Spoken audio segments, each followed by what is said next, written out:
Heavenly Father, as we bow before you this morning, we ask that you'd grant us the presence of your Holy Spirit as we take up the study of your word. We're living in the time of the latter rain. We ask that you pour your latter rain out upon us. Let us move forward in our understanding of these truths that you're opening up in the book of Daniel, and we thank you for all these things in Jesus' name. Amen. So we've been looking yesterday at Daniel 2, but I'd like to go back over Daniel 1 before we get back into Daniel 2. Daniel 1, Daniel 2 have their traditional understandings, which are correct. But the book of Daniel also illustrates the Millerite history, and it illustrates our history. So let's just walk through an overview of Daniel chapter 1 in terms of our history. Everyone remember what we went through a couple days ago? No? No one remembers anything about Daniel 1? Daniel 1 and 2, what's it a fulfillment of? Pardon me? First and second angel. No, Daniel chapter 1, verses 1 and 2. It's the first angel's message, but what is it a fulfillment of? Protecting kings, or Isaiah 39. Yeah. Isaiah 39 and Leviticus 26. It'd be verse 21, right? 21, 22. Okay, so this is the beginning of the book of Daniel. What do you see at the beginning? In the first two verses.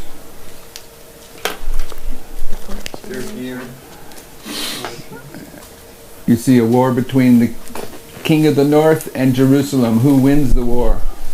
King of the north. And at the end of the book of Daniel, in verse 45, what do you see of Daniel 11? A war between the king of the north and Jerusalem, and who wins the war?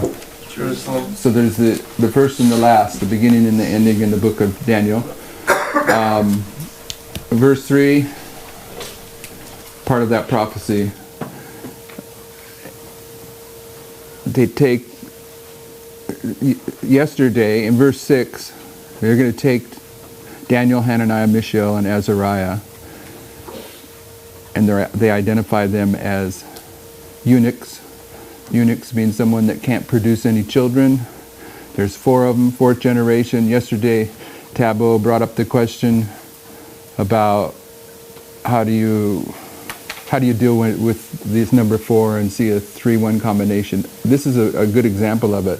There is no distinction between these 4 in verse 6. It's just Daniel, Hananiah, Mishael, and Azariah. But when you see a distinction between 3 and 1, then it's the 3-1 combination, and the distinction, even if it doesn't appear real profound, if the distinction is there, it's emphasizing the 3 is the Millerite history, the 1 is our history. Like the 3. Daniel got thrown in the lion's den. Daniel, yeah. When they got thrown in the lion's den. Fiery furnace. There's a distinction. Yeah, there's 3 and then 1. It's just it can be a very casual thing, but the distinction makes it different than just 4. All right, and everyone know what we're talking about? We're doing some review here. So in verse 6 and 7, what do we see? Name change. A name change. So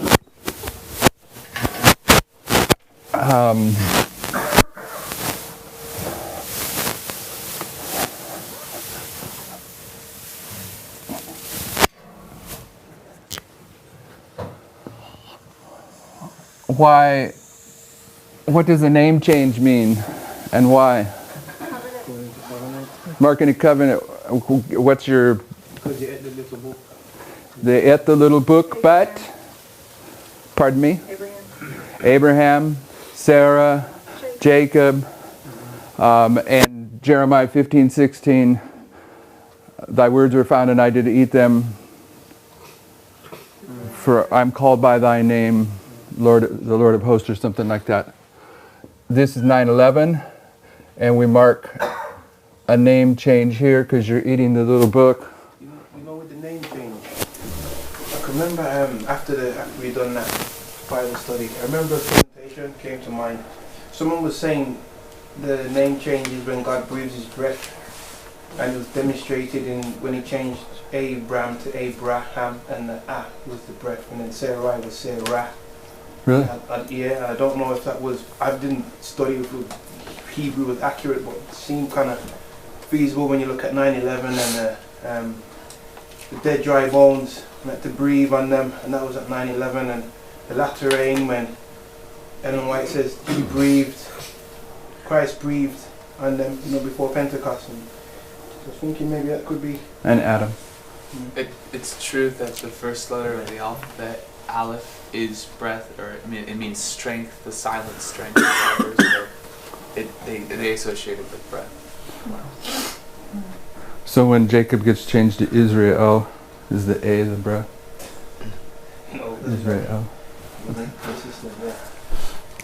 So we're placing verses 6 and 7 of Daniel 1 right here at 9/11, right? But I mean, that's where I'm placing it. Anyone going to protest that? Okay, so what did we say began at that point?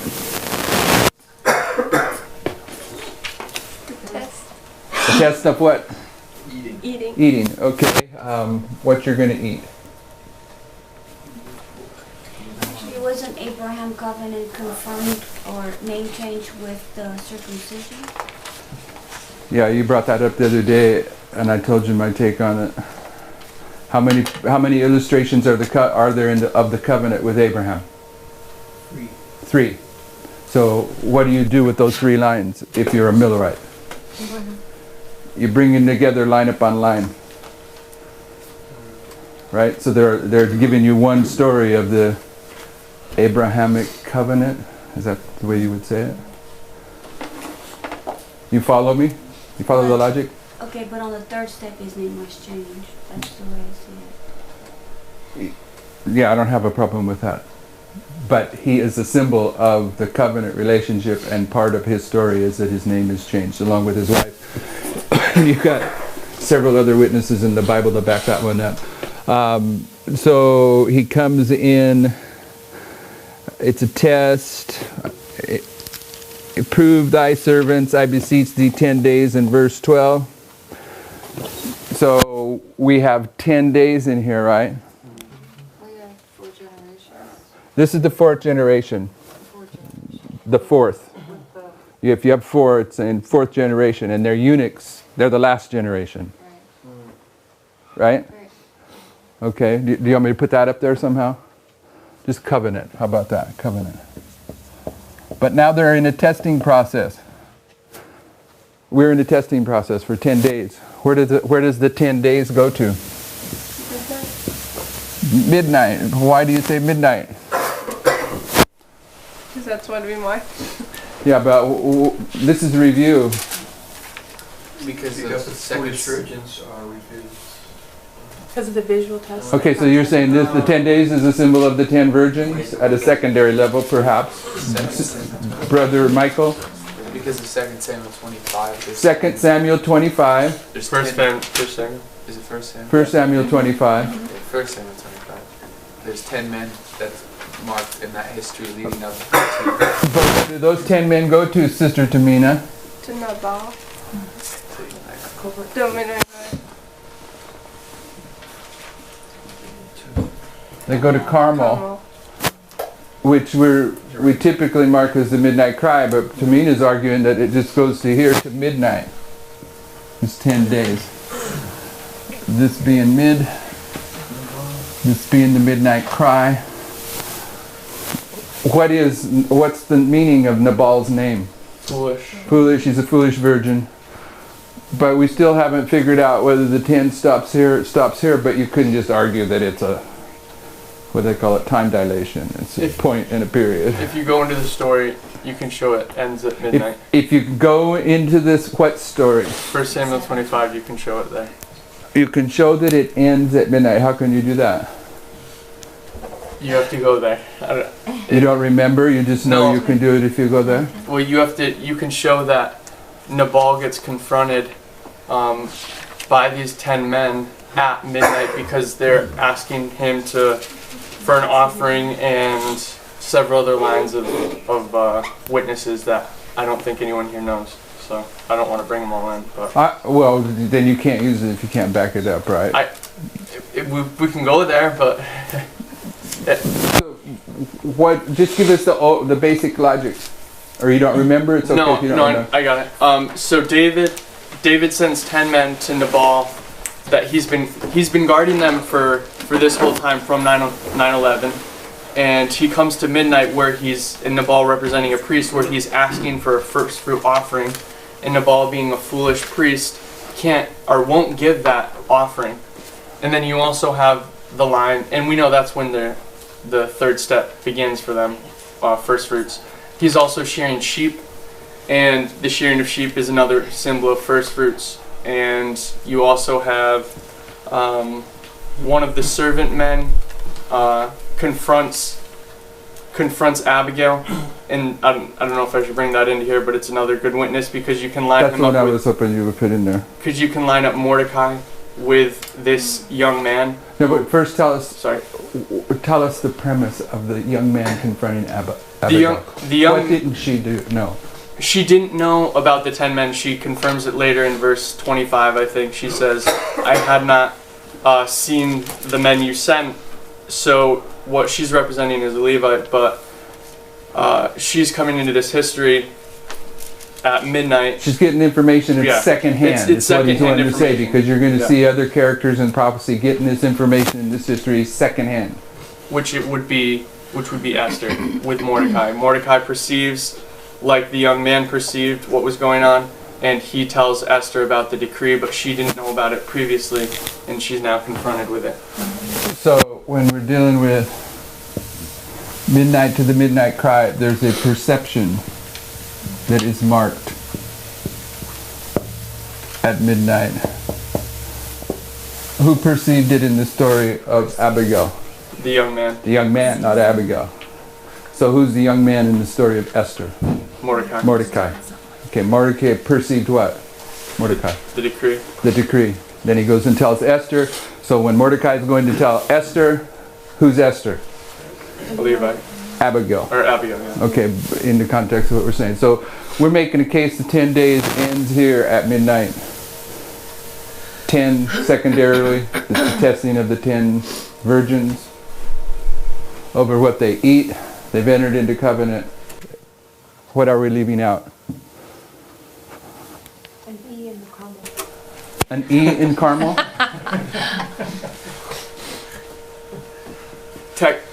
Technically, Really? yes. Yeah. I thought we did it the other way last time. Technically, All these events are transpiring at midnight, or sorry, at Carmel, and so I don't think Carmel's just at the midnight cry. It's the whole, it's midnight and the midnight cry. I know that's sort of a technicality, but how many Carmels are there? two. And what are they? City of One is mountain city. and one's a Church and state. One's a mountain, one's a city, so it's church and state. But it's also Elijah. Okay, Elijah comes into, and Elijah's like one of the main points of reference for all this. Okay, so they proved them 10 days. And what happened in this 10 days? In verses 14 through 16 of chapter 1.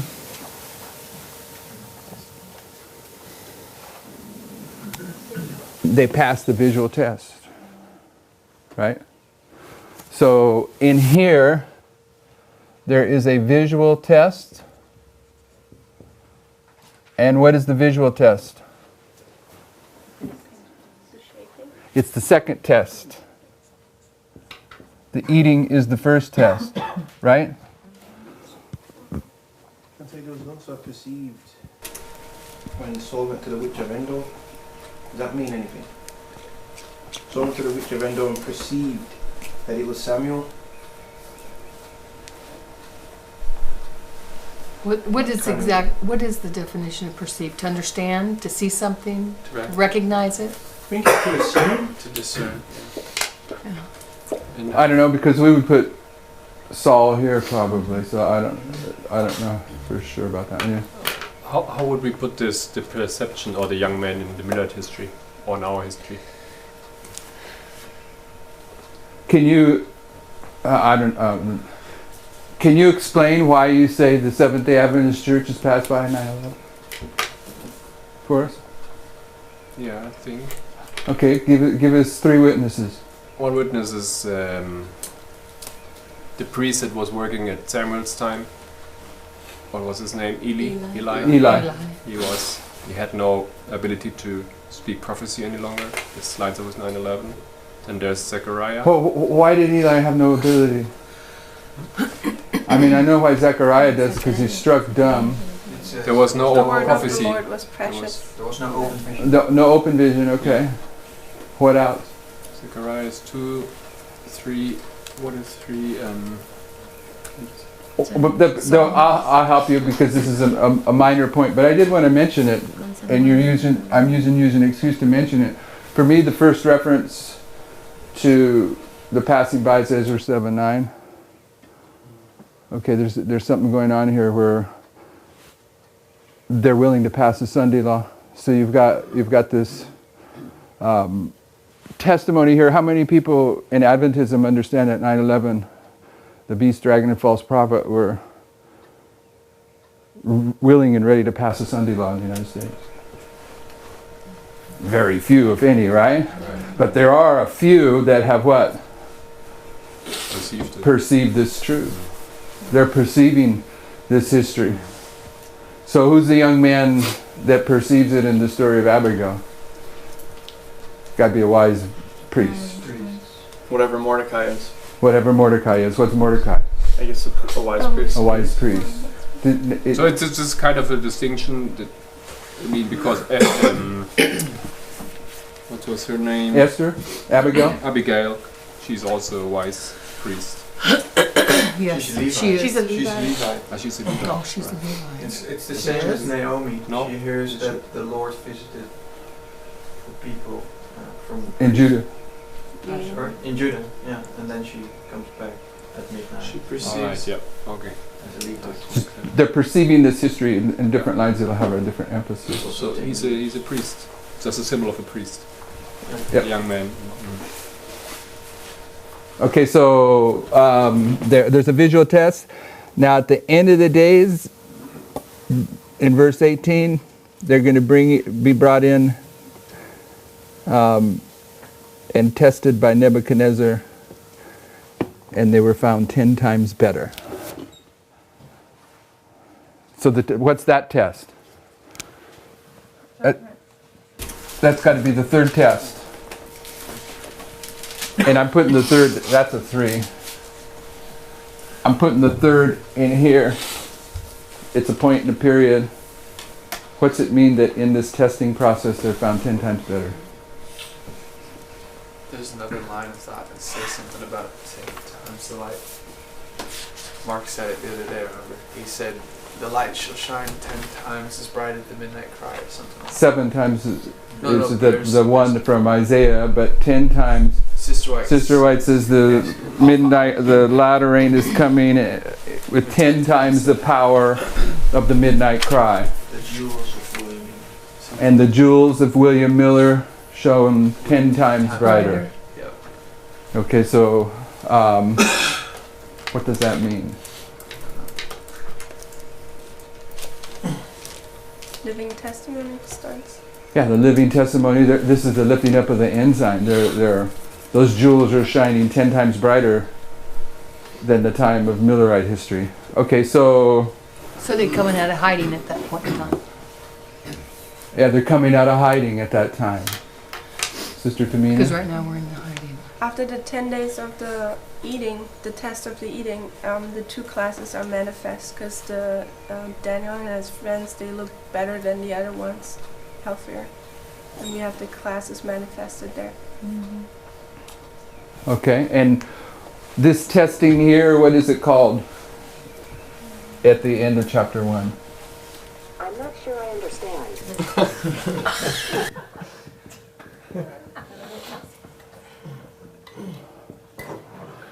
End of the days, right? In, where is it? Yeah, where is the end of the days? Somebody, 18. Now at the end of the days, okay, so this is where they're being tested. This is the end of the days. What are they doing? According to Daniel 12:13. They're standing in their lot. Lot can mean more than one thing. But what does this lot mean? Judgment. Okay, judgment's there, but that's secondary for what our purposes. To give their testimony. Yeah, they're going to give their testimony. Okay, That's there too. It's all there. But what's was the the- primary what was thing the that I'm looking question? for? Even They if die. it's not the major thing. What? They're dead. They're dead. They're being resurrected. They're coming up out of their graves. That's a lot is the great. Isn't that what's going on here? Right, it is. So everybody, you want to say something? No, everyone on target with that. Okay, so chapter 2. What do we know about chapter 2? A little bit that we got to yesterday. The second angel's message. Okay, so where's chapter 2 going to be plugged in? At 9. At 9:11. Doesn't the second angel arrive at 9:11? So chapter 2 is going to get laid right over the top of chapter 1, right? Does that make sense to everyone? So I like, although some people kind of... Is Gabriel here? Okay. Where's Gabriel? You don't know? Okay, so we can do verse 1 without any grammatical protest. All right, that he gave us yesterday. It's the second year of the reign of Nebuchadnezzar. So you got a number 2 there for second angel's message, right? And we don't know. There's probably other places in the Bible, but even if there are very few of them. Here in verse 1 you have Nebuchadnezzar, Nebuchadnezzar. Pardon me? And dream dreams. So you've got 3 witnesses that tell you second angel's message. Yeah, because it's a doubling right there with the Nebuchadnezzar, Yep. dream. Yep. Yesterday In those words. you said it's kind of a weird construction. I don't think it's so weird, but we would Show me another verse like this in the Bible where a No, guy's named twice like that. Yeah, I get it. It's just feeling feisty. you won't do it this way usually. Right. Yes. It's not wrong or something. No, it's not wrong. It's nice. Missing a pronoun. It's missing a pronoun. That's what I was thinking. So we're here in right here, right? Daniel chapter 2. We're going to plug in right here, and he has a dream. And what does he do? What does it do? Troubles him. It troubles him. Okay, so here's trouble. Now, as I said the other day, I think it's like 242 times that some variation of trouble comes in the Bible, something like that. But I noticed that one of the things that we focus on in this presentation is at 9/11 the kings are troubled in Psalm 48. And here we see Nebuchadnezzar troubled. Who else is troubled that we marked? Pharaoh. Okay, so there's other people that are troubled, but those 3 would represent what? The beast, the dragon, and the false prophet. If you're going to identify Pharaoh as the false prophet is the United States. And using Pharaoh as a symbol of the United States might seem a little bit out of sync except by context. Because what's happening to the United States from here onward? What's it getting prepared to do? Sunday law? What's it going to do at the Sunday law? Speak as Pharaoh. Okay, so it's okay to plug Pharaoh in here as the false prophet. Right? You mentioned the 3 troublings. What was the third one? I got Pharaoh and Nebuchadnezzar. in Psalm 48, The 10 kings are assembled. verse 7 and 8 or something, they're troubled. What are they troubled by, Sister Allison, in Psalm 48? You don't know? Seeing the rising of God's people. Go to Psalm 48. The east wind. The east wind troubles them because it's going to strike the ships of Tarshish.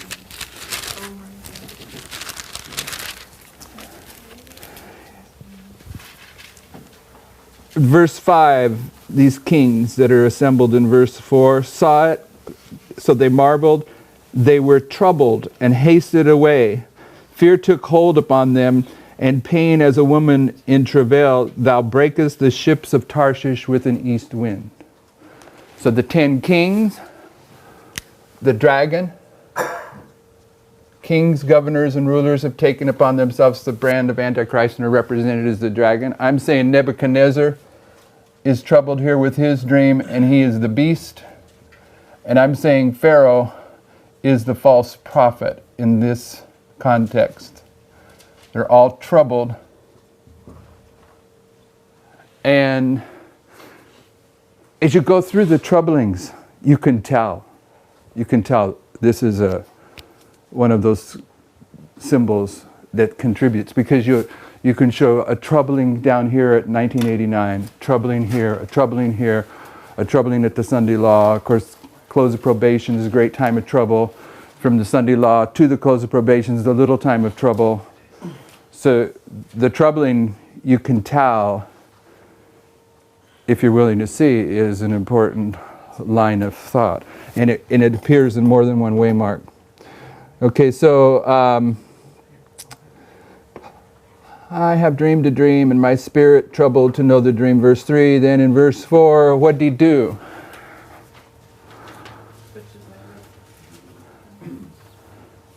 Switches languages. So right here, we begin to see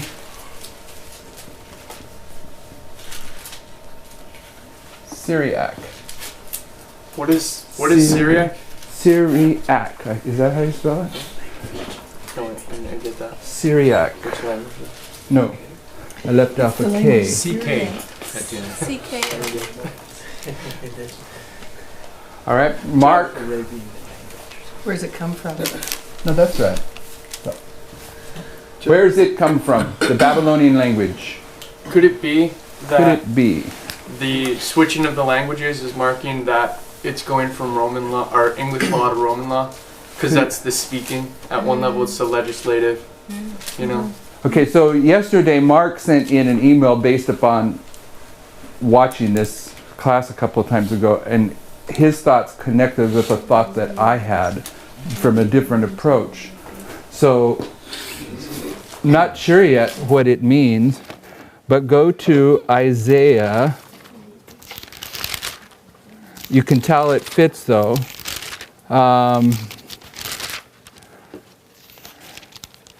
Isaiah 36 and 37 is the whole story. But the reason that I came across it is I was looking up trouble.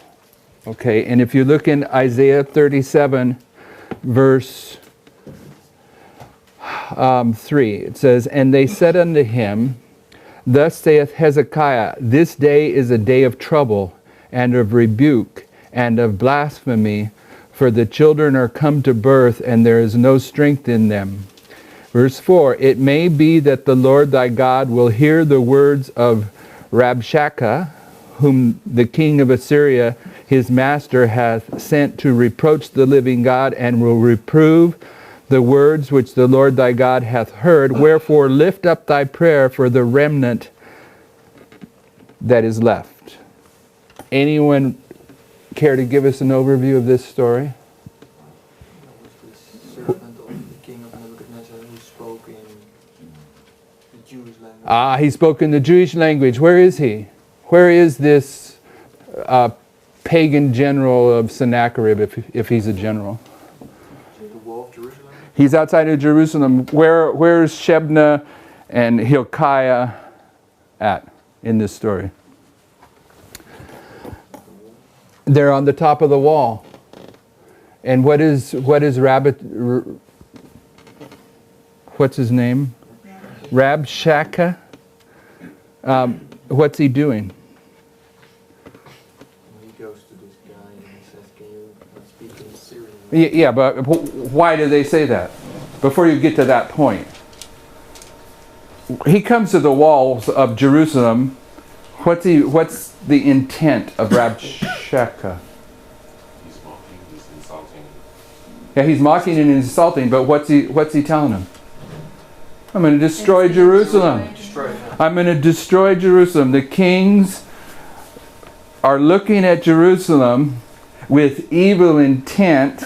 This Rabshakeh is illustrating this history, and he's blaspheming the Lord at this point. And so what does Shebna and Hilkiah say to him? Quit speaking in Hebrew and speak in Syriac. Okay, so here's some Syriac right here. What happens to Rabshakeh? He's the representative of the king of the north that's intending to destroy Jerusalem right here when they're saying, speak, look at verse 11 of Isaiah 36 when this is going on.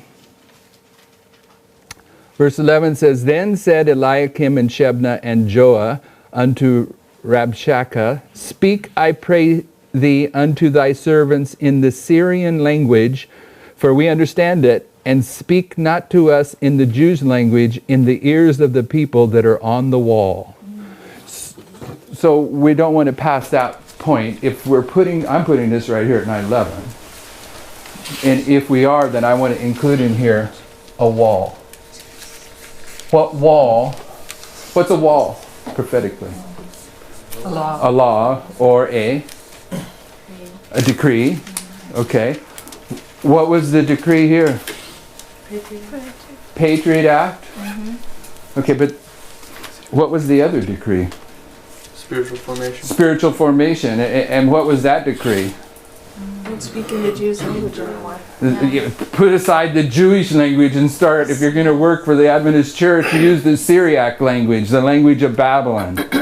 I don't know if this has anything to do with it. It's probably one of those questions that you're going to throw out. But in the beginning is when God confounded their languages at the Tower of Babel. I'm wondering how that connects with the change of the language where the people don't understand. Did you read Mark's email too? Well, did Mark send it to me? Well, you've got I on doubt my it. emails before. I get on your emails, but I don't let you know anymore.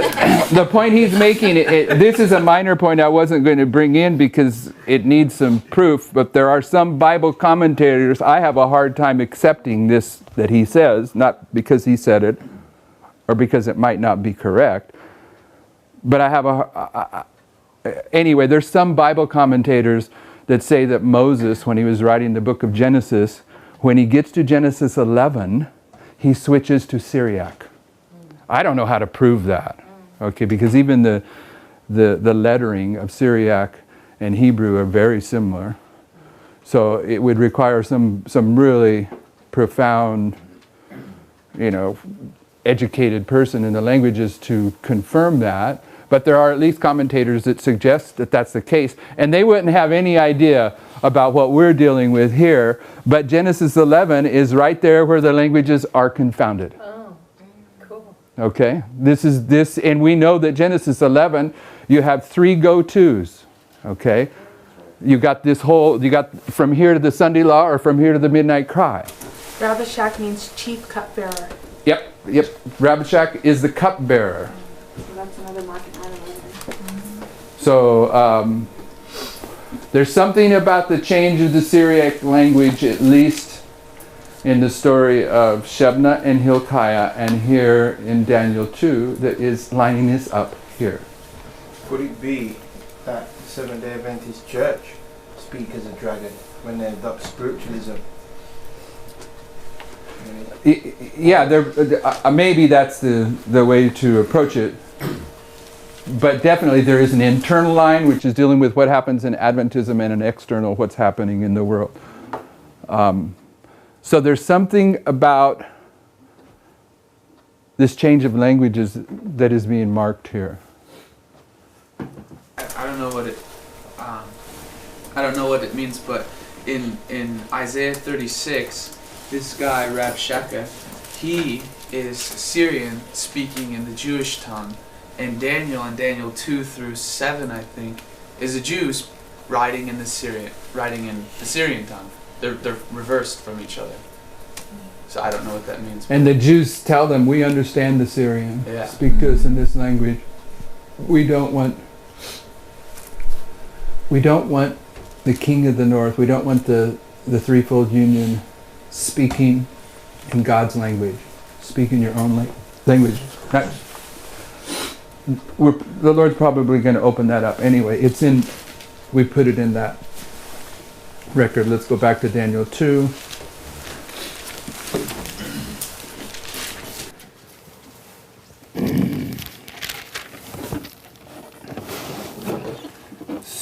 So, verse 4 is where it switches. And then we have what? In verse 2 we have a calling. In verse 2 you have what? A calling. Then the king commanded to call the magicians. And at 9/11 we are being called.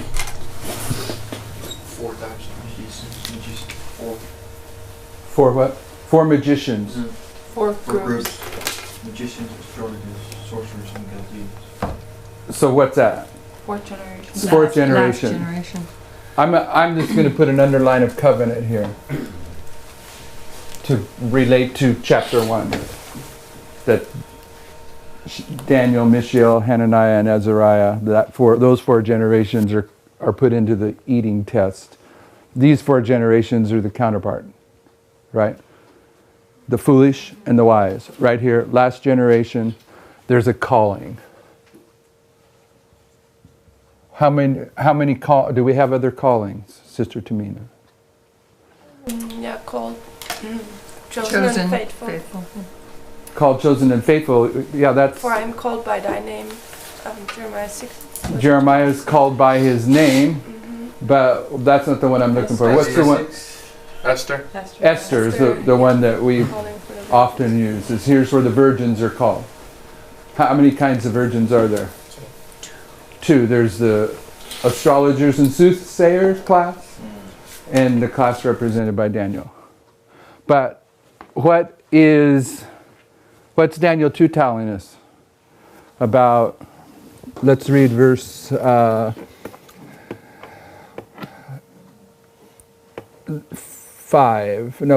and 6. How about you and read 5 and 6 of chapter 2 again?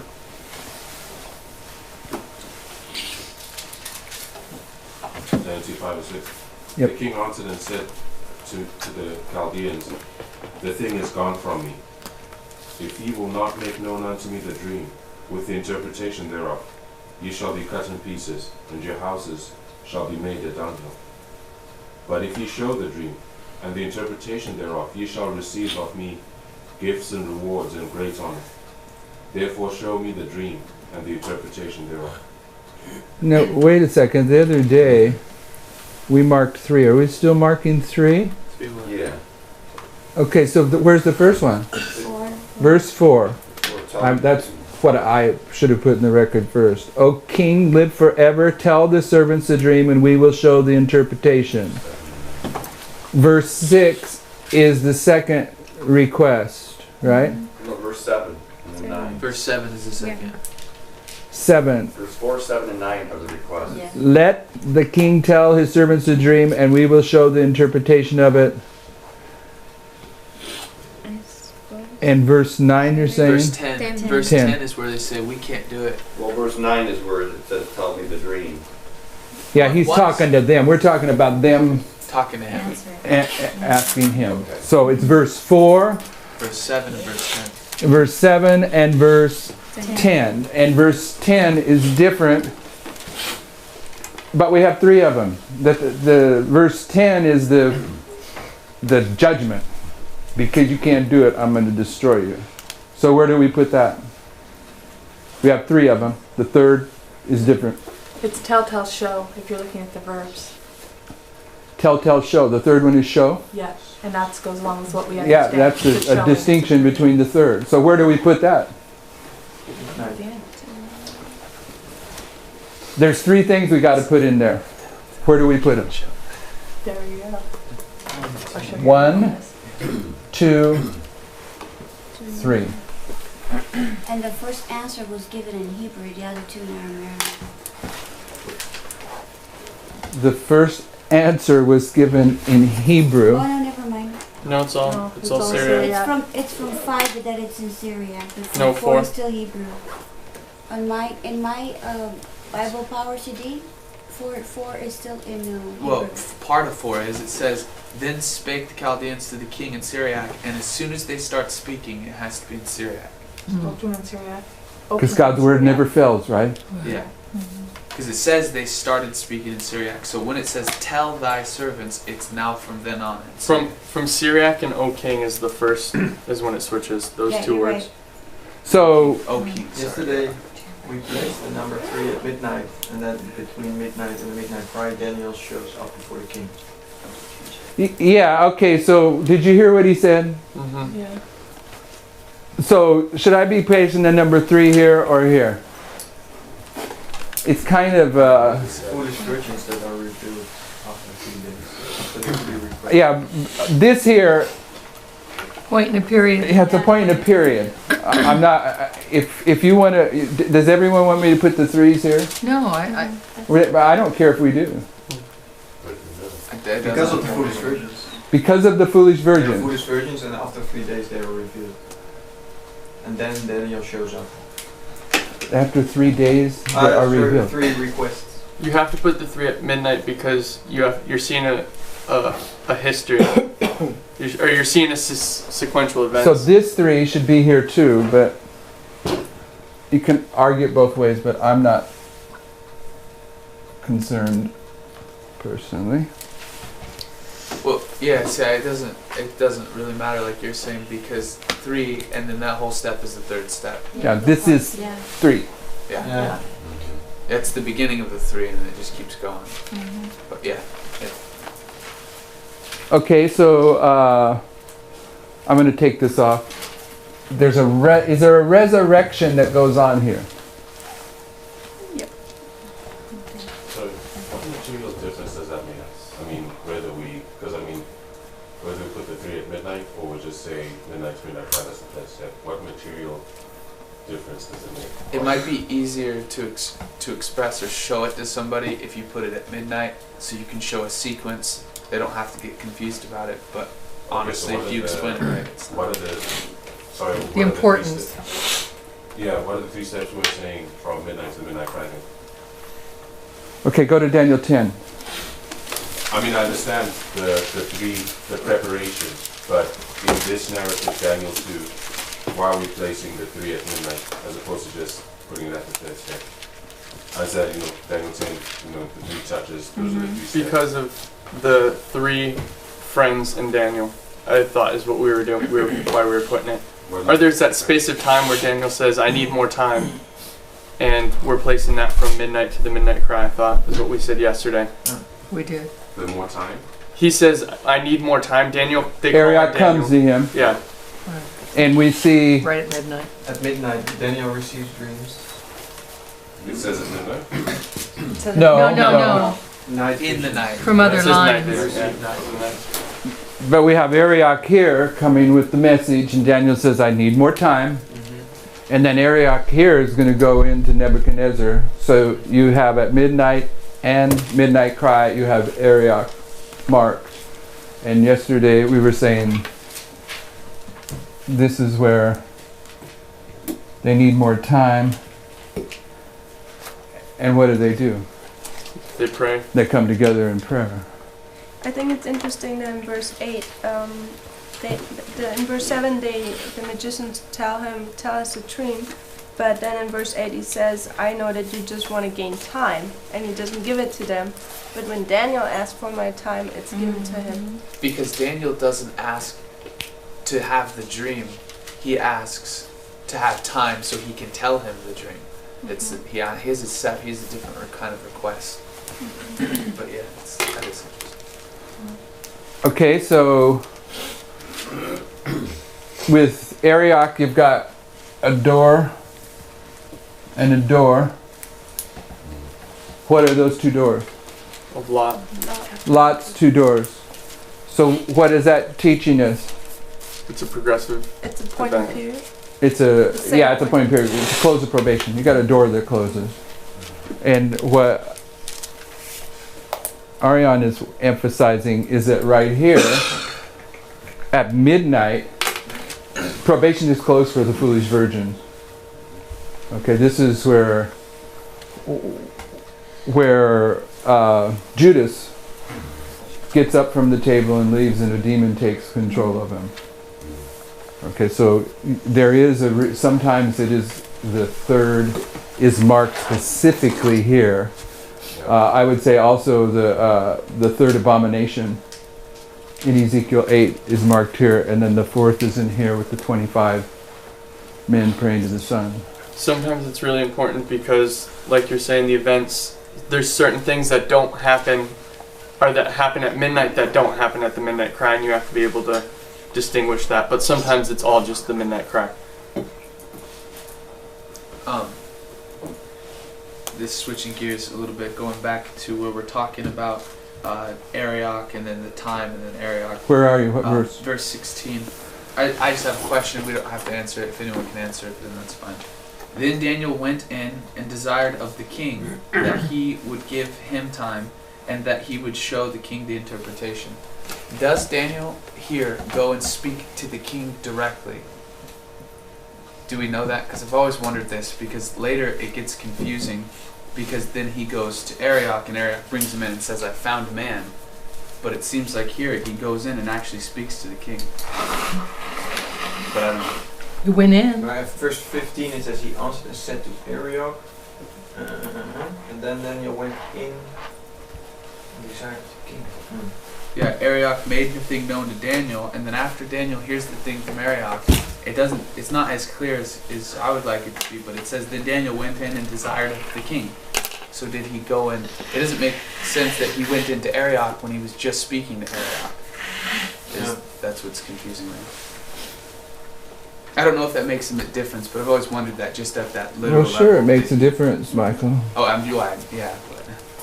But I just wonder what. We don't know what difference it makes. Yeah, I don't know what difference.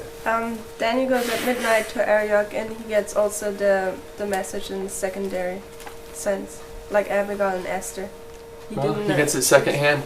He gets it secondhand. Yeah. And I have Wait a second. Explain that. This is the staff is carrying this discussion here. Explain it for the students and for me. your staff. As Esther hears the message from Mordecai, she doesn't hear about the decree herself. She gets it to hear from this guy Mordecai sends, and Abigail gets to hear from the young guy David sends. So Daniel gets to know the message through Arioch and not by himself through the king. He gets it secondary, just as the other ones did. Secondhand. And I have a question. Second hand. He's getting that secondhand information right at midnight, which is cool. Okay, so I seen a hand. I still have a question. Verse 12, it says, For this cause the king was angry and very furious and commanded to destroy all the wise men of Babylon. Does this line up with Daniel 11 verse 44 where it says, Therefore he shall go forth with great fury to destroy and utterly to make away many? Could we line those up? Because he's the king of the north, Nebuchadnezzar. It doesn't seem to fit right at the first consideration of it, but perhaps, probably, somehow. Because I would place that at the Sunday law. Tidings out of the east and north shall trouble him, and he shall go forth.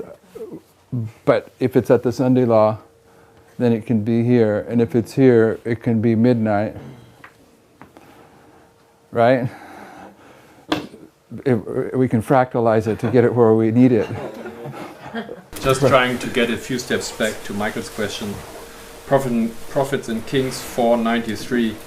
Upon hearing this, Daniel, taking his life in his hands, ventured into the king's presence and begged that time be granted, that he might petition his God to reveal to him the dream and its interpretation. Nice. Cool. Great. So he does go into the king. Now, secondary question to add on to this question. Now we've established that he goes into the king. What does it mean later that once Daniel hears it in verse 24, he understands now the vision? It says in verse 24, therefore Daniel went into Arioch, whom the king had ordained to destroy the wise men of Babylon. He went and said thus unto him, destroy not the wise men of Babylon, bring me in before the king, and I will show unto the king the interpretation. Then Arioch brought in Daniel before the king in haste, and said thus unto him, I have found a man of the captives of Judah. So Arioch claims, I found this guy. Check it out. This is me. I discovered this. Yeah. So anyways, I've always thought that transaction between the king and Daniel and Arioch has always been a strange one. And I'm sure it's emphasized this way for a reason. But. Yeah, most people take note of Arioch's self-exaltation there. Unjustified self-exaltation. But it means more to us because we're dealing with these dynamics. The first time Daniel shows up before the king, is that the time when Esther shows up? I perish, I perish. She does it on her own kind of. Is I perish here? Perish, perish at the midnight cry. That. What are you saying yep for? You're not looking No, where I'm pointing. I said that would be, that would harm our understanding of verse 17 a little bit, but I guess it's still fluid. So, in the sense that he goes in with his three friends, the three worthies. I don't know their names. Hananiah, Mishael, and Azariah, Shadrach, he goes in and Meshach, he prays and he Abednego. gets the vision in the night. If we're putting that at the midnight cry, then that's not at midnight, which still may be okay, but it just wouldn't be there anymore. The story It'd be- starts on the midnight cry. What? In the story of Esther, In the story of Esther, she shows up at the midnight cry. she shows up at the midnight cry. You're saying not at midnight. But not at midnight. And it seems to me like that the relationship between Daniel and Arioch is a little bit like Esther and Mordecai. Mordecai is secretly kind of leading Esther, and we see that Daniel is being led by Arioch. Doesn't necessarily have to be a bad thing. The symbol that Arioch is like self-exalting. It can be it can represent something positive that he's leading Daniel, like Mordecai is leading Esther. So what's his name mean? The mighty lion-like servant. Fierce lion. So is that Babylon or is that the lion of the tribe of Well, Judah? it depends on how he would lead him. So Well, that's how you would decipher it. The I perish is on the first day of the fast. Then she Is it 3 days fast? she says I perish, and then she fasts for 3 days, and after 3 days she. So that would be before the king. midnight. So I perish, could be midnight. Could be I midnight. think she says it there, but she means it at midnight, the midnight cry. It's one of those. Yeah. But there's that there's that three step that's in between the midnight and the midnight cry, and it's right there. Midnight cry, but Yeah. she makes her plan to do it. Okay. Other thoughts before we move this one step further? You asked if there is a resurrection, and then you went somewhere else. I don't know. And Yeah, well, because I thought everyone understood it. Let's go to Daniel 10 because Daniel 10 is part of Daniel. It's. Let's just remind ourselves. I think we all know this. What is that? And let's read verses. Where I want to make sure I get all the touches. We'd have to start. Probably verse 7. Verse 9 is where he's on stage. Let's start in verse 5. Okay, and read to the end. And what we're looking for is 3 touches, and we're looking for that Daniel here is, Sister White says he falls as if he's dead. We're going to say that Daniel's illustrating this history and that he is symbolically dead at this time and is resurrected by these 3 touches. It's a process, but if you're resurrected, you come out of your grave, and your grave is a lot. Okay, so we can plug this history in here. You want to say something before we begin? I wanted to point something out that it's interesting that Nebuchadnezzar, when he has this, it begins with the dream, but then when Daniel understands the dream, it's given as a vision. So there's there's a progression from a dream into a vision, and it just brings me back to the thought that when God had spoken with Miriam and Aaron told him that when he's gonna reveal himself to anyone, he's gonna be showing himself through a dream or a vision. I just thought if there was any connection between that. Daniel's was a night vision, right? Yeah, but this word in Syriac, it's actually the word hazon, and in Daniel 1:17, we're told that he had understanding in all vision, which is the hazon, and in dreams, which is shalom, is the same thing that Nebuchadnezzar's having. Did you read already today? Yes. Okay, let's start. Let's do 1 verse each, starting in verse 5. End of 10:5. Then I lifted up mine eyes and looked, and behold, a certain man clothed in linen, whose loins were girded with fine gold of Uphaz. End of 10:5. His body also was like a beryl, and his face as the appearance of lightning, and his eyes as lamp of fire, and his arms and his feet like a color to polished brass, and the voice of his words like the voice of a multitude. What's the word appearance here? Mare. Mare. Okay, how come you made him read 2 verses? Because I wasn't there, so I didn't. Okay, so you're going to read 2 verses too? No, you can just move on. No, we want you to read as well. 7. And I, Daniel, alone saw the vision. What vision is that? Mara. M-A-R-A-H or E-H? A-H. Okay, keep going. For the men that were with me saw not the vision. Mara. Right. But a great quaking fell upon them, so that they fled to hide themselves. Okay, stop there. What's going on? The shaking. The hiding. The shaking.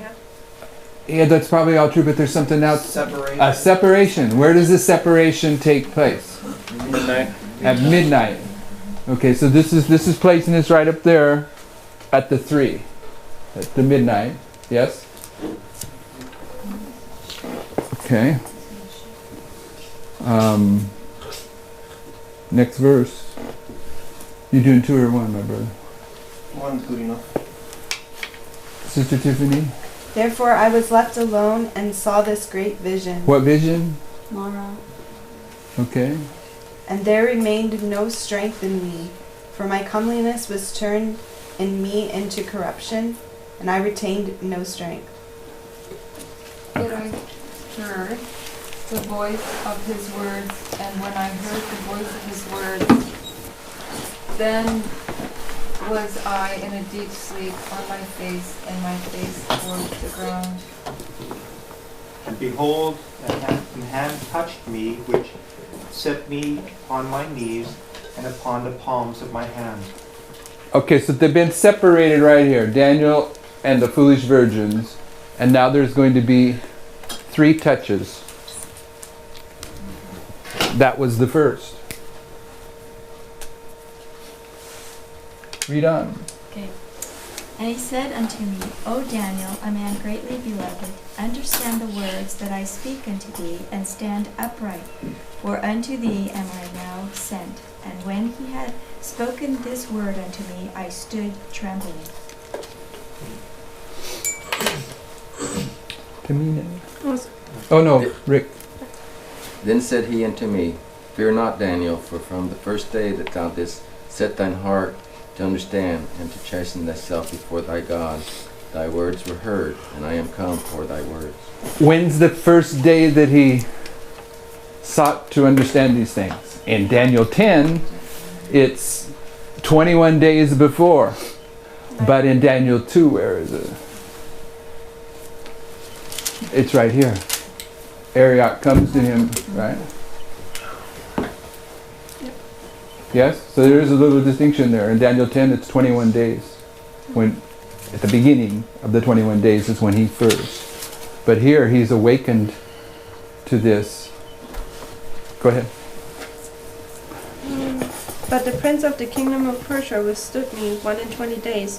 But lo, Michael, one of the chief princes, came to help me, and I remained there with the kings of Persia. What's that all about? What's that telling us? Where's he at? What history is he in? United States. United Persia. States. The Persians. What's the difference between the king of Persia and the prince of Persia? Isn't one Satan, the other one is the Pope? Which one's Satan? The king. The prince. Oh. Okay. What is the word for prince? Tsar.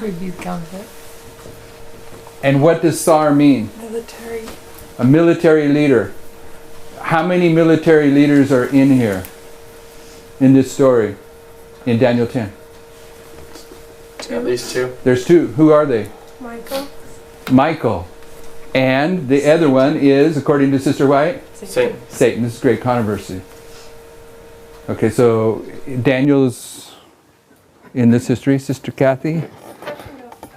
We used to mark this from 1989 to 9/11. This verse. Did we used to mark this because you have it scribbled in your Bible and you're wondering why? Is that why? No, Or? I don't have it in there, but I remember it that way. Because then Michael comes to help him. To Michael, when does Michael come down? 9/11, and the struggle was going on for 21 days, and then Michael comes down to help him. Yeah, we did that in the past. I don't know if it stands on now that we have newer light. Question about this prince-king difference. In Ezekiel 28, you have the king of Tyre and the prince of Tyre. And there it's the opposite. The reason that we say the prince of is there as the Persia is Sister White says it was Satan. Yeah, oh, it's probably true, but it's just... Yeah, it's not always... I thought... the relationship is not always the same. Yeah. Yeah, everyone follow what he's talking about? Yeah. The prince and king of Tyre, the prince is the Pope and the king is Satan. Yeah. But here we're in this story we're saying that the prince is Satan. But what are we saying about the United States here? We're saying it's the United States because it's Persian. But what does the verse say about it? It's the king of Persia. No, it doesn't. Kings, plural. So there's something about the Persian kings that are more than one here, right? And it's emphasizing only one horn. Because we already recognized that in 1989 one horn has already fallen. So it's recognizing the other horn. 1989, one horn is already... No, if we put this at 1989, I don't know where we're putting it. No. We're not. We used to. Okay, but if we put it at 9/11, we know it's only Persia because Media, the other horn fell in the Millerite history. So it's one, right? Right. Okay, a king of Persia at 9/11 would be the United States. Yes? Mm-hmm. Yes. Based upon the premise that it's a two-horn power, the Medes and the Persians. But if there are kings of Persia at 9/11, who would they be? Governors, rulers, and The 10 kings. Mm-hmm. Yeah. With the United States in the hierarchy of them. This is Ahab with the 10 kings. The ship of Tarshish with the other ships. Is this right? Yeah. In Revelation 16, isn't it the kings of the north that lead everyone else though? Or sorry, the kings of the east that lead everyone else, including the dragon? Or am I? No, there is spirits that come out of the mouth of the frog, out of the mouth of the beast, the dragon, and the false prophet, spirit like unto frogs. And these three spirits go forth unto the kings of the earth. I was under the impression that the kings represents the two horns, but oh, okay. Maybe that's not true. Maybe that's a misunderstanding on my part. Do we have? Yeah, no, that worked. Do we have two horns at 9/11 for the United States? There's only one. Only one, is it? Is that right? I heard a from Sister Pam. Yeah. The two horns.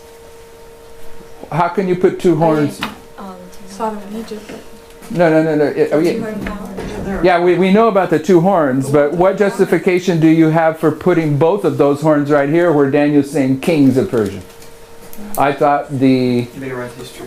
The Millerite history. Right here on 4/19/1844, you have the fall of the Protestant horn typifying the fall of the Protestant horn. So prophetically, you've got both of those kings there falling. Can you put Haman and his 10 sons? Haman and his 10 sons.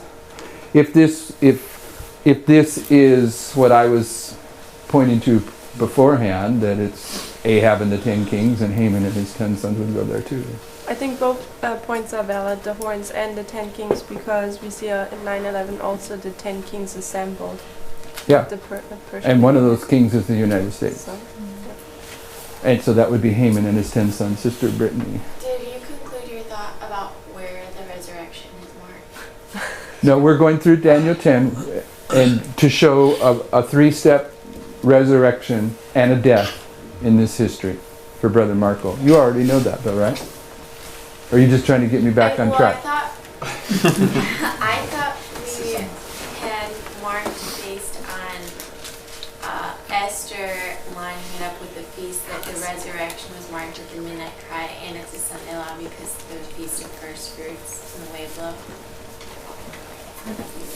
That when I'm saying resurrection, that's what I mean, is that there are 3 steps to the resurrection, but you got Lazarus right here at the triumphal entry leading this movement. Okay, but Lazarus in the story of Christ, he's resurrected before you even get to here. But he's reintroduced at the triumphal entry, the midnight cry. I think a nice way to understand it is that it's a progressive resurrection. So the first step and the third step are both resurrections, but it's showing a sequence of events that leads to the climax of the resurrection at the midnight cry. Yeah, and I'm going to cut these questions off so we can get through it. Go ahead. I just want to say that and then talk about Lazarus was already 4 days in the grave, which marks as the time from midnight to midnight cry, and then Christ comes to resurrect him. So we see the resurrection also from midnight to midnight cry. Because you have a number 4 in here? Yeah. What's the number 4 in here? The wall. The what? The wall of Constantinople. Yeah, the 4 years. 4 years of Constantinople? 1840 to 1844. 1840 to 44? Fourth generation. Fourth abomination. Okay, so we can have lots of witnesses to plug Lazarus in there. Where did we leave off? Whose turn? Yours? Now I come to make thee understand what shall befall thy people in the latter days, for yet the vision is for many days. Okay, we're going to suggest that after we put the structure of Daniel 2 together, we want to know what this image here that is Nebuchadnezzar's dream that Daniel's explaining to Nebuchadnezzar, because God's people are going to evidently be right here explaining something to Nebuchadnezzar. We want to know what the message he is explaining to Nebuchadnezzar is. And this, at minimum, is telling us that the internal part of that message is about what shall befall God's people in the latter days. Okay, it's not about... okay, we just want to put that in the record. This would be showing an internal and an external at one level, right? The 2 chapters? Yeah, I'm sure they are. Sister Simone? And when he had spoken such words unto me, I set my face toward the ground, and I became dumb. And behold, one like the similitude of the sons of man touched my lips. Then I opened my mouth and spake and said unto him that stood before me, O my Lord, by the vision my sorrows are turned upon me, and I have retained no strength. What vision? Mara. And this is the second touch.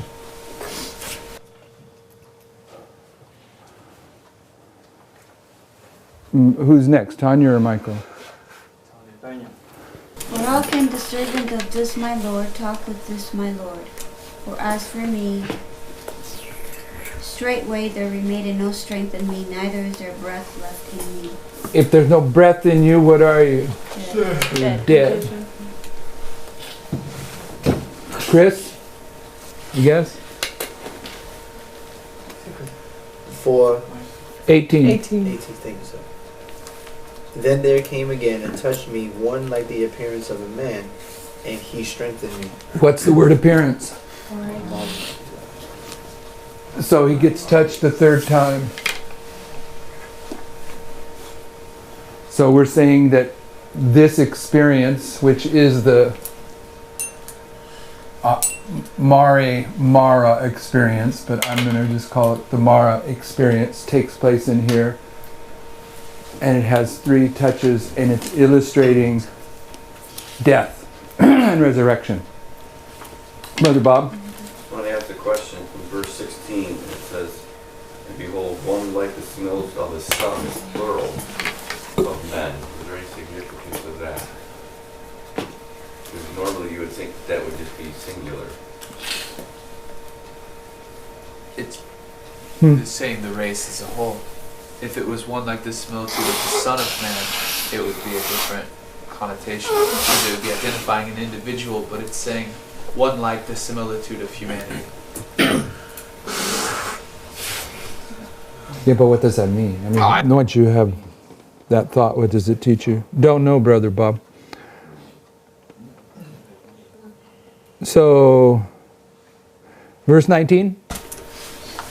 And said, O man greatly beloved, fear not, peace be unto thee, be strong, yea, be strong. And when he had spoken unto me, I was strengthened and said, let my Lord speak, for thou hast strengthened me. There's a doubling here. And a strengthening that's taken place. Then said he, Knowest thou wherefore I come unto thee, and now will I return to fight with the prince of Persia, and when I am gone forth, lo, the prince of Grecia shall come. And I will show thee that. Wait a second. He explained this to us, Sister Brown, seems as you were ready to just pass by it. Says when he's done.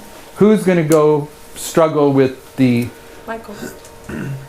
Is this Michael? Gabriel. Gabriel, sorry. You're right. Okay, Gabriel's going to go struggle with who? Prince of Persia, Satan.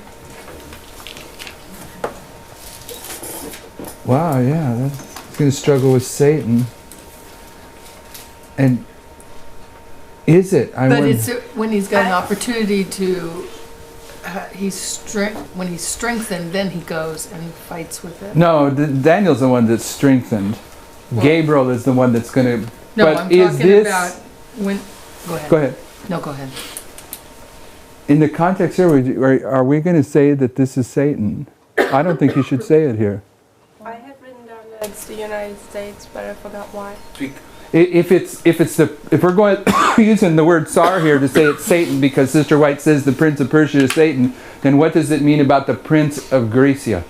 That it's Satan. It's Satan. So he's going to struggle with Satan in the time period of the United States, and then struggle with Satan again. Satan again in the time period of the United Nations. Would that show? We know that the dragon power, Satan, transfers onto all these different powers, and would that be showing that at one level? I guess if we saw it that way. Yeah, probably so. That fits. I'd never thought about it that way, but yeah, it fits. I have taught that he's going to struggle with the United States, and then he's going to go struggle with the United Nations, but same difference, but a little bit more technical. It's showing that he's controlling the providential events. Next verse. But I'll show thee that which is noted in the scripture of truth, and there is none that holdeth with me in these things but Michael, your prince. Okay, next verse. Also I in the first year of Darius the Mede, even I, stood to confirm and to strengthen him. Okay, and we'll leave off the next verse. It's too much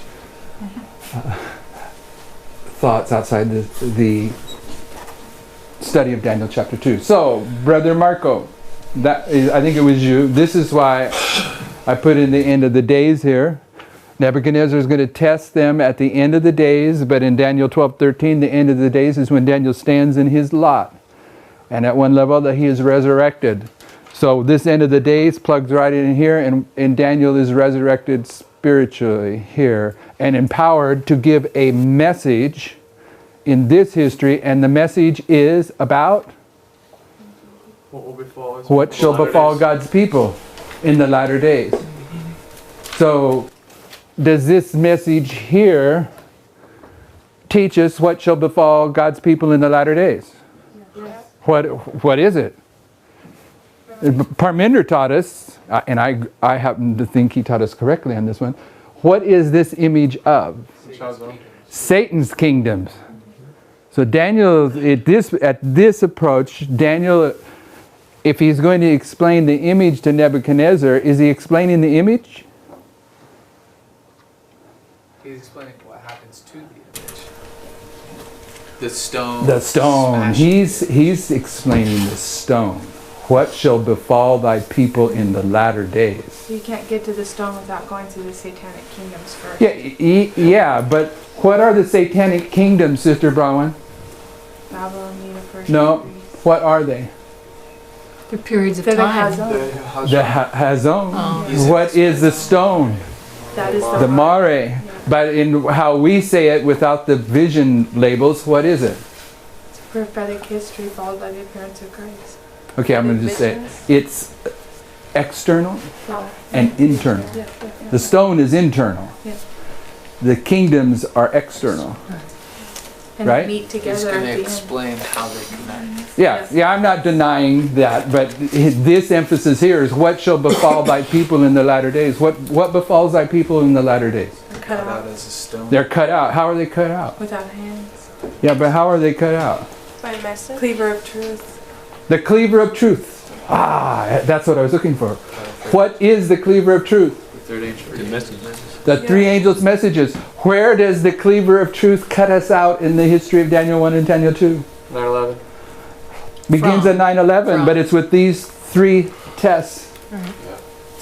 Okay, the stone is being cut out. I will show you what will befall thy people in the latter days. What befalls thy people is there is a separation of the four soothsayers and Daniel, Hananiah, But technically Mishael. it starts 1989, right? But technically it starts in Yes. 1989. What technically starts in 1989? The cutting out of the stone. Yes. The cutting out begins in 1989. So at a little level, what was happening with Daniel, we know that Daniel 9 happened because he's seeking guidance. He's asking the Lord in the first year of Darius. And that's basically why he gets thrown into the lion's den. So there's almost a physical death that Daniel has to come face to face with. And then he's resurrected out of that hole, the rock being removed. And then he continues to seek the Lord in Daniel 10 for 21 days to continue to understand because he's perplexed by the words that he was given after his prayer. And then this was given 2 years later, which is actually the last year of his life, in 536. And then he dies. How do we apply that with this whole line that we're doing it from a little... I don't apply it until I get done with applying the first 3 chapters at least. I don't know. I don't have an easy answer for you on that one. Someone have an easy answer for her? Easy, quick answer?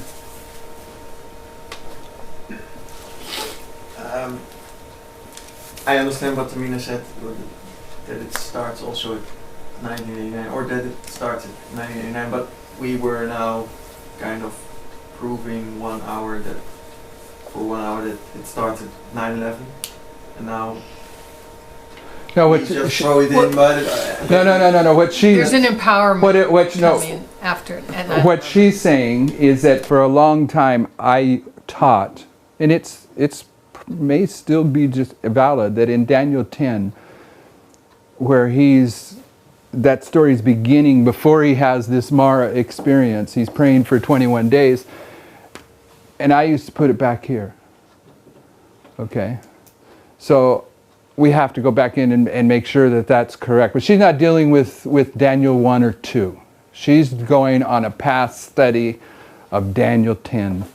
And we would take the 21 days and say that he's fasting and praying, therefore this is the investigative judgment, and that he's the last generation.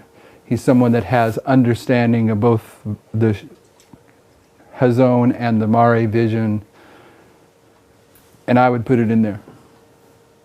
But we're open for correction on that. It's that I see it. I mean, it's at the time of the end where the Lord opens the book and the messages come and the cutting out starts. I mean, I see it, but it's more that we cannot place it in this. No, your dilemma, your question is based upon the same dilemma that Tanya is introducing.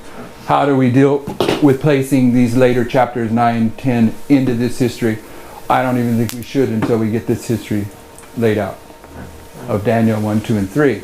Tell you the thing that is the thing that seems provocative to me, and maybe it isn't, but you can't have a third without a first and a second. So you can't have chapter 3 of Daniel without a chapter 1 and chapter 2, because those are the three angels' messages. And in the stories of Daniel 1 and Daniel 1 and 2, you were watching all this activity of Daniel and this history, but when you get to Daniel chapter 3, Daniel isn't there. What happens to Daniel?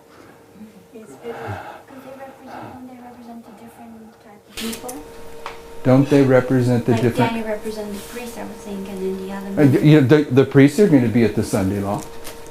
But it seems like they had a test, but it was a little different. And it came at different times. Well, yeah, but why isn't Daniel in the Sunday law test if he's a priest? Daniel has to go through, it was a 30-day of testing of no praying, right? But we know that it didn't last 30 days, and then the praying was for 21 days, which is 3 weeks. So you have a 30 and a 3. It would have thrown off the 3-1 combination. Yeah, that's how I've dealt with it for years. Well, it makes perfect sense. If all four of them are in the fiery furnace and then Christ appears in the furnace with them, you don't have a 3-1 combination. That works at a prophetic level, but now that we're at this level, why isn't Daniel illustrated here? Because when divinity and humanity combine, you get a different form altogether. You don't have Daniel the man anymore. Now you have. But wasn't Shadrach, Meshach, and Abednego men? Couldn't it be that at the Sunday law it's more about the priests and the 11th hour workers, because the Sunday law for the priests is at the midnight cry. You mean the Levites. The priests have already been through their Sunday law by this point. So the Sunday at law one level, Levites. they've already gone through that whole experience. It's like with Mordecai and Esther. Mordecai doesn't go through the test with Esther. He says, "This is your problem. You have to go deal with it." And now she's placed in a life or death, situation that she has to go through. But Mordecai's with Esther all the way through the whole story. He's behind. He's in the background. He's in the background. He's not like struggling. So Daniel the same way she becomes is. hidden. Okay. Hidden in the shadow of the Almighty. Yeah. You're right. Like Charles Fitch, she wasn't there. Charles Fitch wasn't there. Right before here, Daniel died. So they're all going. Could be. Could be, huh? Yeah. Because this is the end of the days. He gets resurrected, perhaps. Who knows? It is a little bit provocative, though, right? Yeah. Brother Henry, you want to pray? Our dear Heavenly Father, we again want to thank you for this time that we have where we can review some of the past history and also place it in our timeline. And Lord, we just see also there's still a lot of different questions that we have, and only you can also continue to enlighten us as we ponder upon these different subjects, and even as we go about this day of duty, that we will not lose sight of the different lessons, but that we will continue to search our hearts also and see if there's anything that hinders us from even understanding some of these things. And we want to thank you for every blessing in Jesus' name. Amen.